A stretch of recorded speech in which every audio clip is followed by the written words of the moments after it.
Hi guys, Assalamualaikum. It's me Nela here and welcome back to my channel. Pada akhir Februari 2022, negara jiran kita iaitu Thailand dikejut dengan satu kisah kematian yang sangat tragis yang berlaku kepada Teng Monida. Pada awal Mac 2022 pula, ada satu kisah pembunuhan beramai-ramai yang berlaku di negara jiran kita juga, iaitu Indonesia. Pembunuhan beramai-ramai ni dilaksanakan oleh kumpulan KKB tau. Kumpulan ni dia berada di Kepulauan Papua. Yang mana pembunuhan ni melibatkan 9 orang individu, tetapi ada seorang daripada 9 individu tu berjaya selamatkan diri dia daripada dibantai oleh pengganas KKB. Ya, KKB tu adalah sebuah kumpulan pengganas. Sebelum aku mula cerita dengan lebih lanjut tentang kronologi yang berlaku tentang pembunuhan beramai-ramai ni, kalau korang first time datang dekat channel aku ni, first time tengok muka aku ni and korang belum subscribe lagi, aku harap sangat-sangat korang boleh tekan butang subscribe dekat bawah ni, and jangan lupa untuk tekan juga butang like dekat sini and turn on juga notification supaya korang dapat notification setiap kali aku upload video baru. Okay? But just in case kalau korang dah pun pernah subscribe dekat aku sebelum ni, dah banyak kali ataupun pernah datang kat channel aku sebelum ni, thank you so much sebab sudi datang lagi dekat sini untuk dengar lagi aku bebel dan kongsi cerita dengan korang. Sebelum aku mula ceritakan tentang kronologi kejadian yang berlaku pada hari itu, bagi aku share sikit lah dengan korang kat mana lokasi kejadian tu berlaku. Kejadian tragis ni berlaku dekat area Boga, Kabupaten Puncak, Kepulauan Papua, Indonesia. Papua ni kiranya adalah salah satu negeri yang ada dekat dalam Indonesia tau. Indonesia ni sangat besar. Kalau korang tengok dekat peta di belah kiri sampai ke belah kanan, ni semuanya adalah Indonesia. Tetapi Papua ni dia berada di bahagian kanan Indonesia. Dia bukanlah macam tempat-tempat famous yang kita pergi macam Bali ataupun Jakarta tu semua. Bukan. Dia jauh. Dia pulau dan dia adalah tempat yang memang jauh daripada bandar. Dan kalau korang tengok dekat peta ni juga, Papua ni dia berjiran dengan Papua Nugini, di mana berdekatan juga dengan Australia. Kalau korang nak tahu, kepulauan ataupun wilayah Papua ni dulu sebenarnya keseluruhannya adalah hak milik Indonesia. Tetapi segelintir rakyat dekat Papua ni, diorang buat keputusan untuk keluar daripada Indonesia dan cipta kerajaan diorang sendiri. Dan orang-orang yang berjuang ni, diorang berbentuk satu organisasi, iaitu Organisasi Papua Merdeka ataupun dalam singkatannya adalah OPM. Tujuan utama organisasi ni ditubuhkan macam aku cakap tadi adalah untuk mengeluarkan Papua daripada ditakluk oleh kerajaan Indonesia. Adalah banyak sejarah kisah yang berkaitan dengan Papua dan Indonesia ni, dan aku takkan sempat nak habiskan kalau cerita kat sini. Dipendekkan cerita, pada tahun 2001, Presiden Soeharto pada ketika itu berjaya untuk ajak Papua stay dan kekal dalam Indonesia, di mana ketika itu terhasilnya perjanjian Otsus, iaitu perjanjian otonomi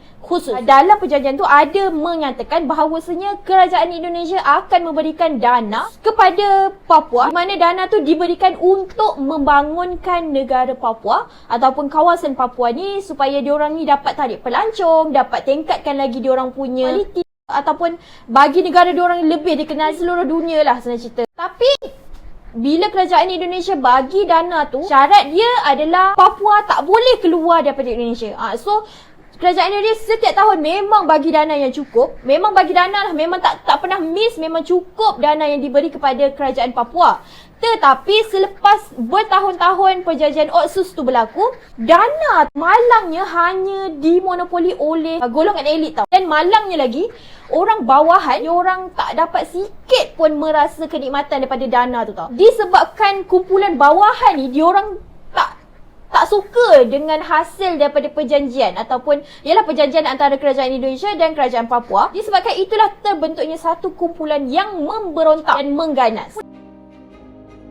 Kumpulan pengganas ni ditubuhkan oleh golongan bawahan dekat Papua lah. Tetapi diorang bukanlah gelar diri diorang ni sebagai KKB. KKB ni nama yang diberi oleh Presiden Indonesia, iaitu Soeharto. Dia gelar KKB tu yang membawa maksud kelompok kriminal bersenjata. Kenapa? Sebab KKB ni diorang mula-mula memang macam biasa je, tapi lama-lama diorang dah start bertindak pakai ganas tau.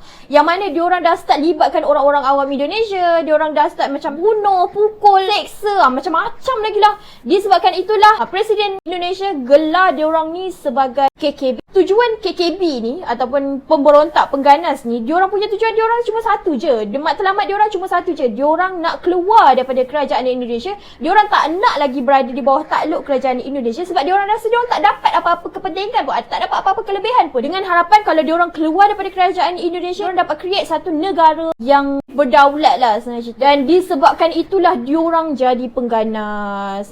Masa ni lah diorang memang dah start makin teruk di mana diorang memang suka-suka je diorang akan serang orang awam secara randomly. Orang tu tak buat salah apa. Okay, so habis cerita pasal drama di antara Papua dan juga Indonesia. Papua New Guinea ke Papua New Guinea? Aku rasa Papua New Guinea, tapi bila aku cuba Google untuk dengar macam mana nak sebut Papua New Guinea, dia sebut Papua New Guinea. So aku minta maaf lah ya kalau aku sebut Papua New Guinea dan sebenarnya salah. Aku minta maaf.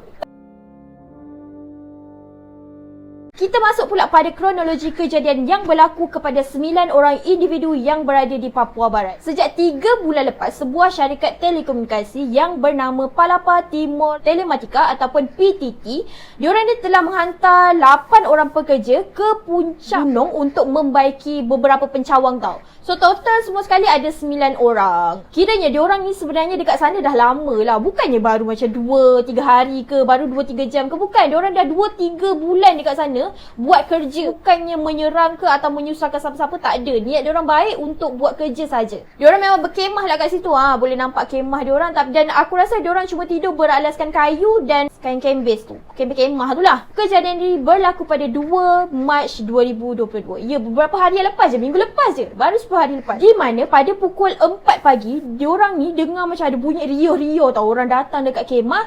Dan diorang macam, bila diorang jengah keluar, diorang nampak ada kira dalam 10 orang KKB yang datang ke diorang punya kemah tu dengan bawa macam-macam jenis senjata. Contohnya macam parang, lembing, kapak. Ada juga senjata yang berpeluru lah. Masa tu diorang dah cuba untuk lari, tapi malangnya diorang tak dapat nak lari sebab diorang dah pun dikepung. KKB ni bila sampai je diorang memang terus belasah, tak tanya apa-apa, tak ada yang macam pekerja yang 9 orang ni macam fikir okey mungkin kita boleh cuba untuk runding ke apa kan. Tapi tak, ya memang malang sangat-sangat nasib diorang ni sebab KKB datang memang diorang terus belasah, tumbuk dan terus pancung dekat situ juga.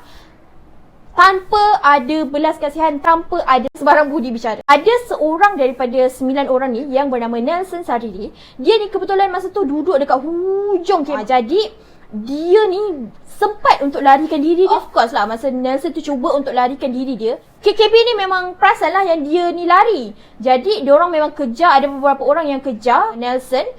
Diorang kejar jauh lah, diorang kejar sampailah satu tahap Nelson ni dia nampak sebuah semak. So dia terus loncat dalam semak tu dan dia terus sembunyikan diri dalam semak tu. Masa diorang diserang ni adalah pada pukul 4 pagi tau. Korang bayangkanlah korang tengah sedap-sedap tidur kan, tengah lena, lena diulit mimpi, dibuai mimpi macam tu, tiba-tiba ada orang datang. Of course lah kau terkejut kan. Mungkin sebab keadaan masa tu agak gelap, pukul 4 pagi gelap lah. Mungkin cerah, adalah sikit cahaya bulan tapi tak berapa terang mana lah. So masa Nelson lari tu, dia sembunyi, memang dia sembunyi dalam semak. Walaupun dia sembunyi dalam semak, KKB ni memang cari dia tahu, cari sekeliling dekat situ, tapi tak tahulah mungkin kuasa Allah kan, KKB tak nampak dia. Walaupun diorang dah suluh dengan torchlight, diorang memang tak nampak Nelson. Padahal Nelson ada je dekat situ, tapi itulah Allah nak tolong kot masa tu kan, nak panjangkan umur dia. Jadi kiranya masa tu Nelson memang sangat-sangat bernasib baiklah sebab dia terselamat. Di mana selepas beberapa ketika KKB ni cuba cari tak jumpa, diorang pun beredar daripada tempat dia bersembunyi tu. Dan tapi diorang ni masih lagi stay dekat kawasan kemah tau. Masih lagi, mungkin diorang tunggu sampai Nelson datang semula ke apa kan. Tapi itulah entah macam mana masa tu Nelson tiba-tiba je dia terdengar ada satu bisikan. Bisikan macam misteri kan. Tapi memang misteri sebab dia dengar satu bisikan yang menyuruh dia untuk pergi lari naik ke atas bukit untuk sembunyikan diri. Tak nak sebut dia punya ayat, dia punya tu macam mana sebab aku tak nak sebut. So Mungkin sebab masa tu dia takut. Pukul 4 pagi macam aku cakap tadi, gelap dan dia risau, takut kalau KKB tu akan datang balik dekat tempat dia sembunyi tu dan akan kejar dia, bunuh dia pula.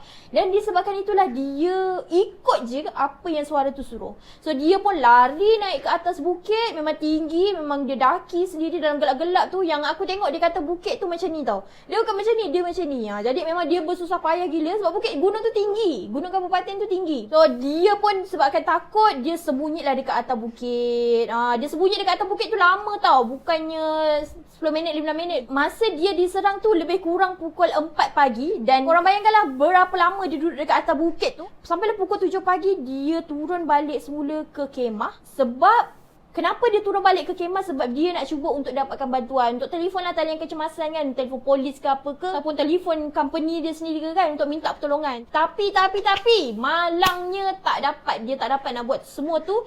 Sebab KKB rampas. Diorang ambil semua alat telekomunikasi yang mana telefon, laptop ke apa, tablet ke apa yang ada semua diorang ambil. Dan disebabkan itulah Nelson macam dah buntu lah masa tu. Dia dah macam frust sangat-sangat. Dia tak sangka yang pihak KKB akan ambil handphone tu semua. Dan masa tu disebabkan dia dah tak boleh nak fikir panjang, dia cuma ambil barang yang penting saja dan dia terus lari daripada situ. Sebab yelah dia takut KKB akan datang balik ke situ. Dan barang yang dia ambil adalah, kalau tak silap aku, baju, selimut dan juga sleeping bag. Untuk dia tidur lah. And then dia lari semula untuk bersembunyi. Selepas beberapa jam, dia tiba-tiba teringat tau yang ada salah seorang daripada kawan dia yang 7 orang, 8 orang tu pernah cakap dekat dia yang dalam, dekat situ tak silap aku ada 4 pencawang. Daripada 4 pencawang tu ada satu je pencawang yang ada CCTV. So Nelson teringat yang kawan dia cerita pasal CCTV tu. Disebabkan itulah pada pukul 1 petang Nelson turun balik kat berdekatan dengan kemah dia tu. Dan dia pergi dekat pencawang yang ada CCTV BTS 3. Mungkin pencawang nombor 3. So masa tu dia pergi dekat CCTV tu memang dengan harapan untuk minta tolong, untuk macam buatlah apa-apa signal sekalipun supaya pengawal yang monitor CCTV dekat syarikat dia ni perasan yang dia cuba untuk minta tolong. Abang, jemput saya. Semua sudah dibantai. Masa dia minta tolong tu pukul 1. Dia datang dekat CCTV tu pukul 1. Tapi korang bayangkanlah, banyak kali datang burang alik dekat pencawang yang ada CCTV tu untuk minta tolong. Dan memang macam-macam signal lah yang dia buat. Macam ni lah dengan signboard dia apa semualah. Dia cakap yang dia tinggal seorang, kawan-kawan dia semua kena tibai, kena belasah lah apa semua, kena pancong apa semua habis. Dia seorang je yang selamat. Dia cakap dekat CCTV tu lah dengan harapan, memang harap ada yang dapat terima pesanan tu, ada dapat terima mesej dia. Korang bayangkanlah, dia cuba minta pertolongan tu selama 3 hari. Lama weh, 3 hari. Diorang diserang pada pagi 2 hari bulan 3 2022 dan 5 hari bulan 3 2022. Iaitu 3 hari selepas diorang diserang, barulah bantuan datang.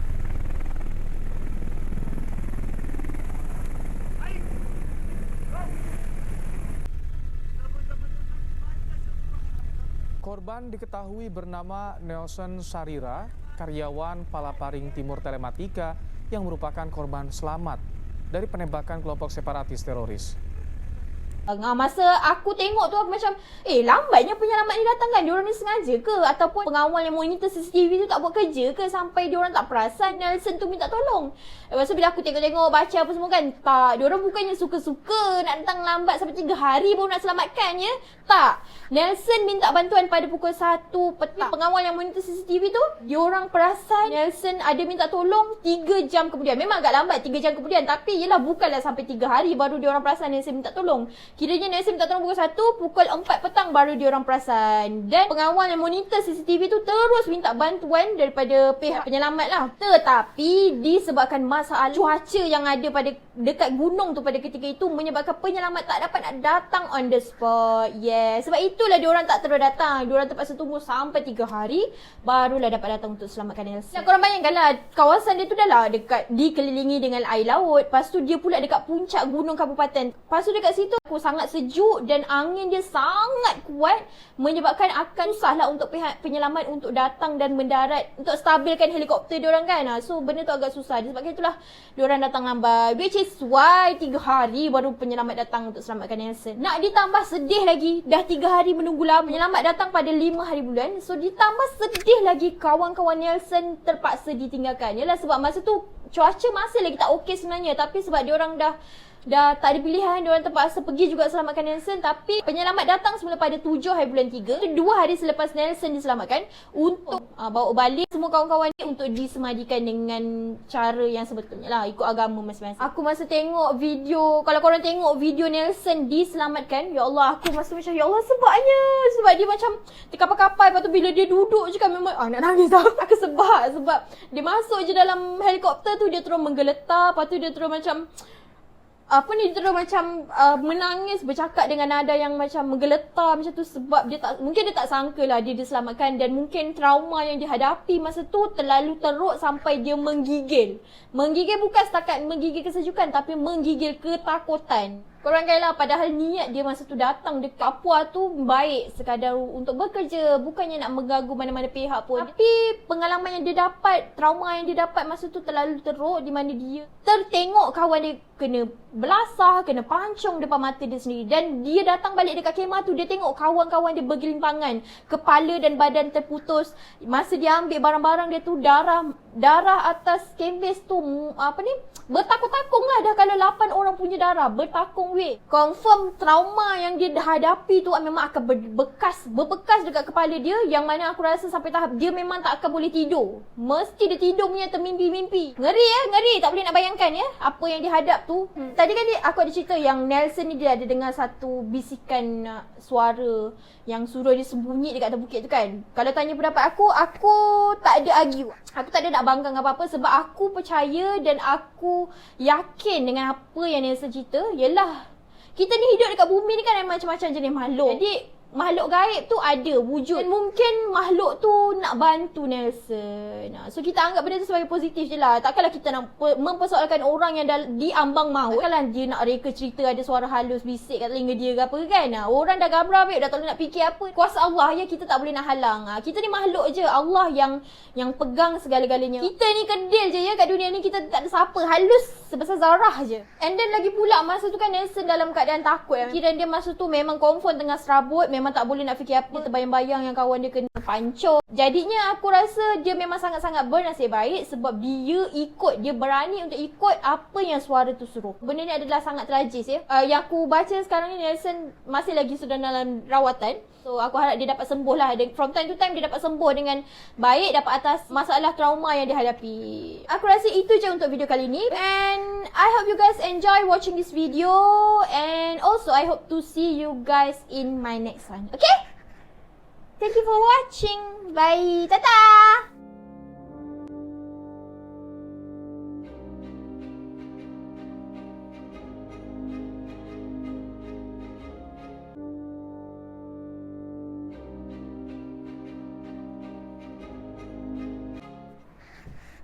Mwah.